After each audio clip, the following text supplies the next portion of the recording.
When thinking about movies, it's easy for a lot of people to get caught up in their criterias or system of what they look for. But ultimately, the value of an artwork is the impact the experience leaves on you. But when you have such a powerful experience like Kung Fu Panda, it's hard to articulate how you feel, to communicate why this movie is so great. I guess the first thing that stands out is the runtime. Kung Fu Panda clocks in at about 90 minutes, and to the average person, that might seem crazy. Especially these days where ultra mega long TV shows, video games, and even movies are being normalized. While some things do benefit from their extended runtime, most of the time it's just repetition with the writers padding out the narratives to give a fake sense of enrichment. Kung Fu Panda has no time to waste, so in turn, every single scene is essential. There are no wasted scenes, and you'll notice how the movie subtly implies meaning to paint a full picture. So many moments of a character's personality being shown through an action or even a musical number. Tai Lung, for example, being destructively obsessed with greatness, neglects the honorable and peaceful aspects of Kung Fu, which is why his music is very forward and epic, while the music with Shifu and Oogway is more sacred and divine. Less is more, and this movie really commits to that principle. A lot of the characterization is left up to the interpretation of the viewer, where they're encouraged to psychoanalyze and draw meaning from every little detail. Because this movie is so focused, the moments are so much more impactful. But what really elevates this movie is the presentation. The first time I watched this movie, I don't remember, I was probably like 5. I probably thought it was like every other animated movie. But upon returning to it, I wasn't nearly as analytical as I am now, but I remember thinking it was cool.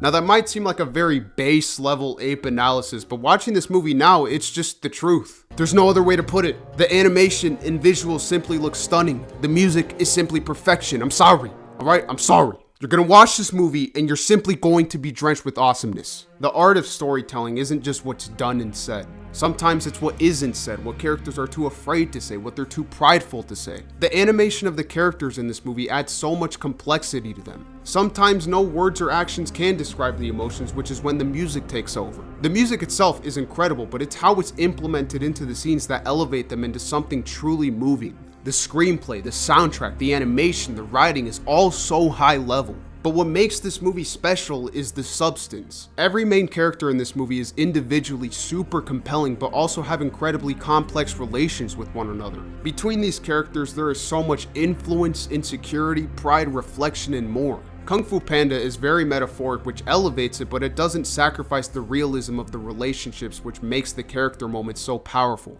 Shifu is at the center of this movie. On the surface, he might look like your standard wise sensei, but as we learn shortly after, that role is instead fulfilled by Oogway. Oogway is of course very wise, but also at peace, which is something Shifu clearly lacks. When he first found Tai Lung, he clearly loved and communicated his belief in him. Tai Lung, having his talent not only trained but reinforced by Shifu, became obsessed with greatness. Greatness that ultimately led him into darkness. Shifu, obviously loving Tai Lung, was heartbroken by this and led him to close himself off, not because he's just mean, but because he wanted to prevent himself from failing another student. But the characters only know their own interpretation. You'll see how Shifu's attitude then leads Tigress to constantly seek his approval and recklessly try and prove herself. And then you have Po, the stinky, fat, useless, nobody-ass panda. That's what he thinks of himself in the beginning. He then gets elected as Dragon Warrior, and it's the opportunity of his life. He has the chance to become something greater, and that's what pushes him forward despite everyone resenting him for it. And even though it was Oogway's decision, Shifu's fear of Tai Lung makes him act against his master. He obsesses over control, which is why he tries to force his own way to solve the problem. It isn't until Oogway ascends that Shifu takes a step back and starts believing in his master. You'll see how when Shifu makes an effort to believe in Po, it's rooted from his respect for Oogway. Po is obviously a fucking panda who can't even see his toes. Throughout the movie, he's constantly put down and even puts himself down. But as we learn, he has this relentless will to get food. Shifu notices this and trains him in a unique way. And dude,